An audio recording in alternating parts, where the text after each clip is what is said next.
is mushroom stuffed chicken thigh. You can do chicken breast, you can do chicken thighs. It's mushrooms and spinach. And then we're going to make this zesty citrus salmon salad. It's a warm salad, warm salmon salad. And then we've got these cinnamon pecan baked apples. Oh my gosh, they are amazing. I'm going to do something so that I don't cough. Now, during the show today, it's not just about cooking. I want to teach you a lot about cooking and how to hold a knife and all of those fun things. So if there's questions that you have as I move along, please put them in the chat. So we're going to turn the oven on because I need the oven on, and I'm going to put it on 350. But we're going to make our stuffing for the mushroom and spinach stuffing right here in this pan in my cast iron skillet. Who has a cast iron skillet that they use? If you use it, put a U in the chat.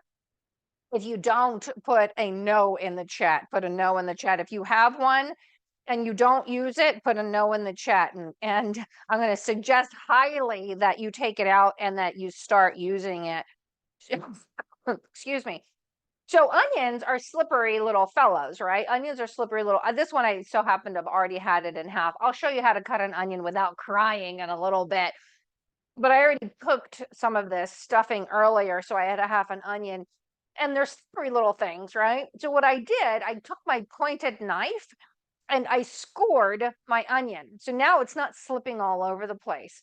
And I want you to remember something with vegetables and with cutting, especially with very sharp knives, is that you want to make round things flat. So you see how that's flat, okay? Would you like to learn a little bit about knife skills? A little bit about more about knife skills? Put knife in the chat. If you want to learn a little bit more about knife skills, I'll teach you how to hold a knife and all that other fun stuff. Just put knife in the chat. We got a little bit of olive oil going in the pan. Don't need a ton. I have scored this already. Okay, you'd like a little bit of knife skills. A lot of people hold the knife like so with one finger on the top, right? And what happens is that knife can slip out. So what I want you to do is take that index finger and put it on the side of your knife and your thumb on the other side. And you have 3 fingers holding the handle. It will not slip this way, okay? Now, the next thing, here's your dominant hand. Your non-dominant hand is either fingers all together, flat, or in a claw. In this case, it's going to be in a claw, and we're going to put the back of the fingers against the back of the knife, and then we're going to slice down and just move the fingers back and move the blade back. When you have a knife in your hand and you're slicing, you do not look at anything or anyone. So I will stop cutting when I'm talking to you into the camera, okay? Now, I am by no means one of those super fast cutters. I try to go really slow. Now, that last piece, don't try to, okay, score it one more or get one more slice out of it. Don't go down that road. Just turn it on its side and slice it like so, okay? Slice it like so. Now, I'll give you a lot more knife skills as we move along. And here's another one. Why am I picking up my onions with my scraper versus the knife? A lot of people, I used to do it forever. Why am I using my scraper versus a knife? Does anybody know? Why did I decide to use my scraper versus a knife? Yeah, a couple of things. First of all, you can cut yourself. And if you want to get smart with me and say, Tina, I'm going to use the back of the blade, you can use the back of the blade to pick up your vegetables, but you can still cut yourself. There's still a possibility of cutting yourself. So I recommend strongly that you put the knife on a towel next to you, blade side away, and get one of these scrapers, okay? Next in the drink, we're going to put a little bit of garlic. Now, I'm going to use fresh garlic. Did you see what I did with that bulb? I just smashed the whole thing. And I'm going to make garlic cutting super easy for you, okay? We're going to get the back of a knife. We're going to get the back of the knife. Get on your tippy toes if you're short like me and smash it down. And then you're going to pick up that clove, peel off that little back, the bottom piece, and it comes right off. I remember being a kid not wanting to go into the kitchen because mom will have you cut up all the garlic, and we just didn't know the technique back then. And this makes it so much easier. And to get garlic off your fingers, just rub it on your stainless steel, which most sinks are stainless steel. There we go. Okay, so now I can either get a garlic press, easy garlic press. If you don't have a garlic press, I highly recommend that you get one. Or you can just simply chop it with your very sharp knife. In this case, I only have 2 pieces. They're peeled. If I get a little skin in there, I'm not worried. Skin of the garlic, not my skin. Okay. There we go. We've got our garlic in the drink. There we go. And then we're going to get some mushrooms. I'm going to chop these mushrooms up for you to show you how I chop them. Let's clear your cutting board. Always clear your cutting board. Oh, another nice skill. Wood is very kind to a very sharp blade. So wooden cutting boards are ideal. So those are some mushrooms that I put in there, and I chopped them ahead of time, but let me just show you how I chop my mushrooms. I want you to know my mom would take the stem out the bottom and then off the bottom and then peel the mushrooms and not wash them. Me, it's too much. Remember, I'm the lazy inspirational chef. I like to take little shortcuts, and I washed them all. I scrubbed them all, right? And then I'm just going to chop them up. Okay, just leave that there. And I'm just chopping it twice. You don't have to be perfect with these, okay? Because this is all going to go in your chicken, and it's going to be part of the stuffing. Just as long as they're little pieces, okay? They don't have to be pretty. They don't have to be perfect. Now, I also have this thing called a chopper. I took that out. Where is it? It's Pampered Chef. I've had this for years. I hardly never use it because my knife is much sharper than the blades on this thing. But hey, great for chopping nuts or to get your frustration out if you have some frustration. But I'll tell you, to me, I'm so used to using a sharp knife that it's actually easier to use my sharp knife. Now, it only calls for a half a cup of mushrooms. I think you can never have too many mushrooms. So I'm going to put more mushrooms in there. What do you guys think? More mushrooms? Mushrooms good? All right, we're going to put some more mushrooms in there. Okay. Oh, what about more garlic? I have this up. No, we're not going to have to do. Well, that's going to be overkill. You need to put some salt and some pepper in here. I want you to notice my salt is always in an open container, and you can sort of pinch and figure out as you move along with your life how much salt you think you need, and then you can always put back what you think you don't need. You'll get the handle of it after doing it for many years. What am I doing over here? This is a freshly ground black pepper. I don't use a ton of spices and such in my cooking. And when you use a freshly ground black pepper, it actually helps the flavor, as opposed to, yes, my husband likes to use the ground pepper in the little canister here. To me, it's got maybe a tenth of the flavor as freshly ground. So if you want to impress your guests, try getting yourself freshly ground black pepper. You can do the manual one or get an electric one. It makes me so happy. Makes me very, very, very happy. I just put a little extra olive oil in there. And I'm going to let this cook down, and we're going to get the chicken ready, and then I'm going to chop the spinach and put the spinach in there, okay? Now, let's talk about the chicken. I'm going to give you a little bit of a kitchen hack.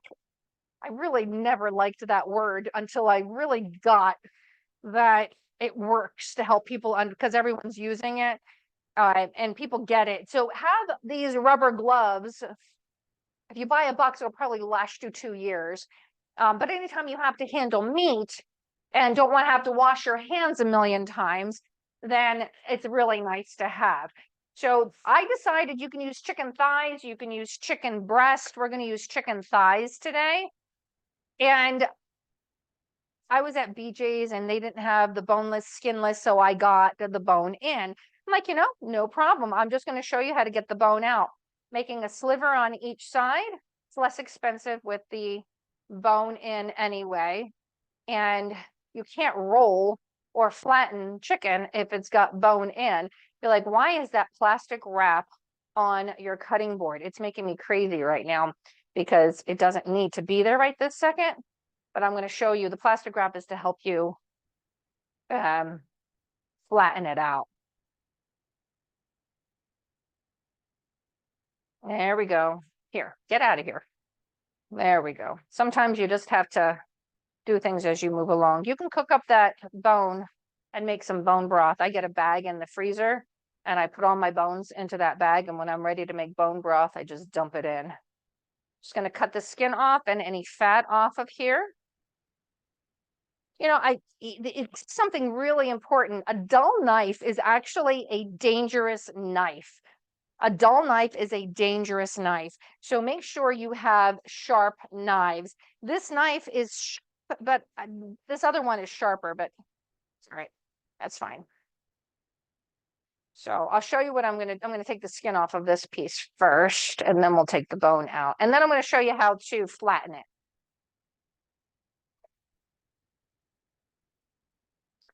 My oven just came to temperature. There we go. Flip it around. You know, if you're lazy like me, get the skinless, boneless. I would have had to have gone to another store to get the skinless, boneless. And it costs almost twice as much. But remember, if you have any questions for me, please put them in the chat. And if I don't see them, I'm sure that my amazing assistant, Caitlin, will see them. Did everyone get the recipes for this class tonight? Did you get the recipes? In the recipe, you'll see a link to my guilt-free holidays cookbook. So if you want my guilt-free holiday cookbook, Caitlin, can you grab that link and just put it in the chat for now? So if you want my holiday cookbook, you have that as well. You can just grab that right now. Finally, I should have done this before the class, but I wanted to show you that it might be worth the investment to get boneless, skinless chicken breast. Okay, so let's flatten these puppies out. You're going to put it, there we go, plastic wrap on top. Get yourself a mallet. You can also do a rolling pin, and you don't have to put a lot of force into this. You want to get it to about 1/4 of an inch. Okay.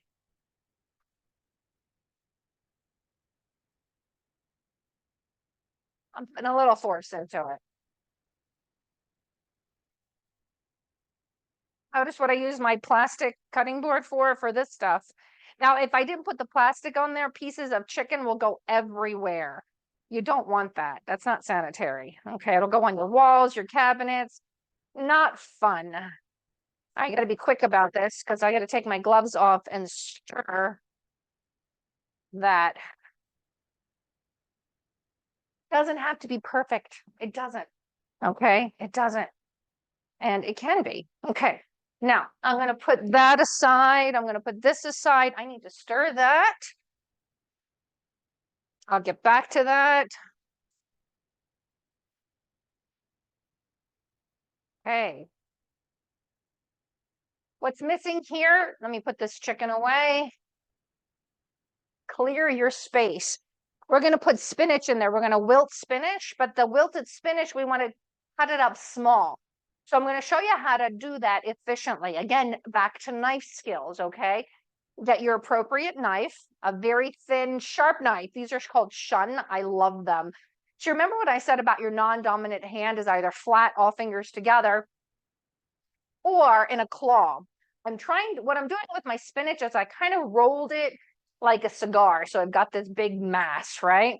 And I'm going to take my knife and I'm going to walk my fingers back and keep slivering. Okay. There we go. You don't want to macerate your spinach, so don't cut it too many times. 1 or 2 times is perfectly fine. Okay. And that will take just a few more seconds to wilt in the pan. I'm actually going to get a lid. We're going to let that wilt for a second. And don't worry, if you make a mess, you can clean it up. You can clean it up just as long as you're having fun. Okay. Are you guys having fun? I hope you're having fun. We got Crystal who joined us. Hi, Crystal. Nice to see you. Nice to see you. All right.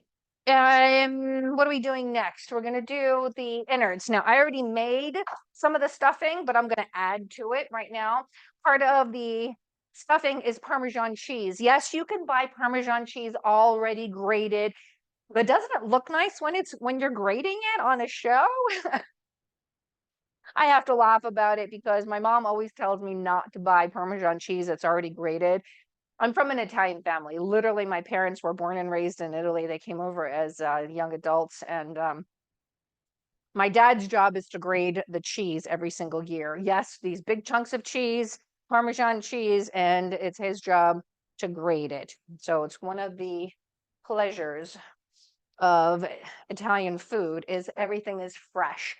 A lot of times when you buy it already grated, it's got preservatives or it's got anti-caking agents, blah, blah, blah, blah, blah. My mom will not let me touch it. Okay, so we've got Parmesan cheese. We're going to put a little more olive oil in there. And then I want to talk to you about my spice mix. This is my Italian spice mix. I want you to know something that spices can easily have something called MSG in them. And many people say, I don't touch MSG.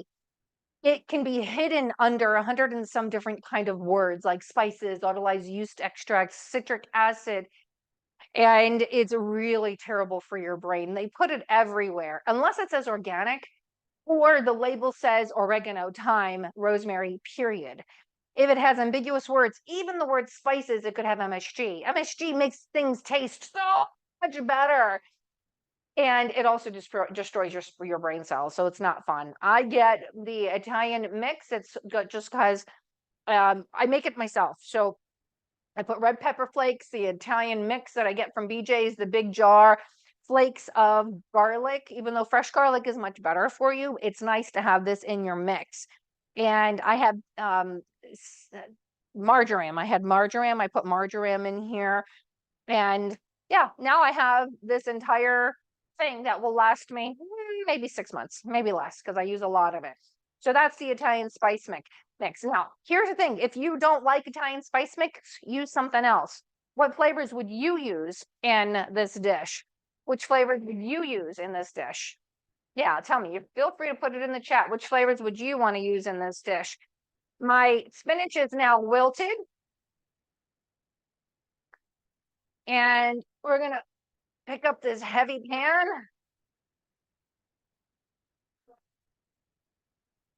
Which is awesome. I cook almost exclusively in this cast iron skillet. It's wonderful. I love it, love it, love it. Okay, so here's our filling. There we go. Mix this all up. Now we're going to go back and get our chicken, and then we're going to stuff our chicken. Now this don't wanna, might not be pretty, okay? It might not be pretty, me stuffing chicken here.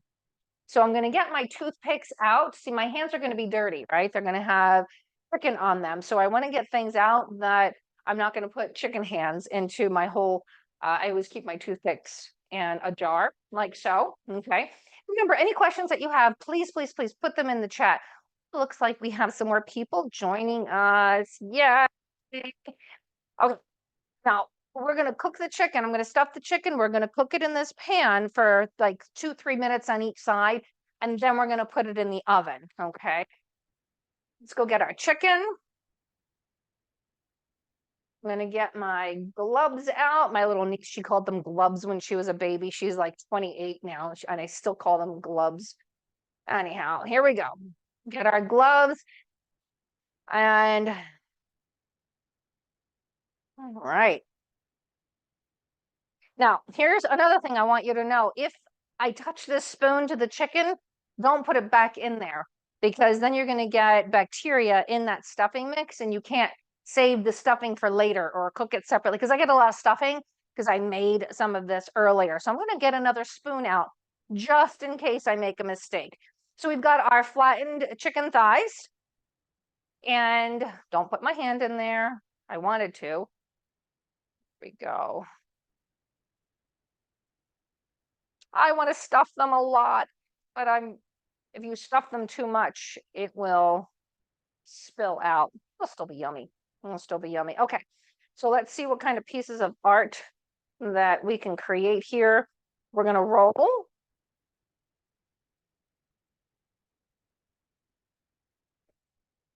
And then we're going to get our toothpick. You can get twine as well. I think toothpicks work just as easy. And from the bottom end, you're going to put the toothpick in. Okay, I'm going to do 3 toothpicks and we're going to brown that. Let's do the other one. And like I said, if you have any questions for me about nutrition, about health, about anything that I'm making, please put it in the chat. Yep, I put too much stuffing on this puppy, but okay, it'll be wonderful. It'll be wonderful. Remember, always wash your hands after touching chicken or any kind of raw meat. This was a smaller little chicken piece, so now I'm not going to put that stuffing back in there because it touched the raw meat, right? Just want to make sure that you guys are paying attention. Okay, here we go. And this is when I say, okay, Google 2-minute timer, please. I'm going to put the lid on so it makes less smoke for me and a little less noise. So we're going to cook that 2 minutes each side, and then we're going to put that in the oven, okay? And I want to show it to you because I've made it already. I made one earlier, and there we have it. I have cast iron skillet too. I'm like, you know, let me make one chicken breast.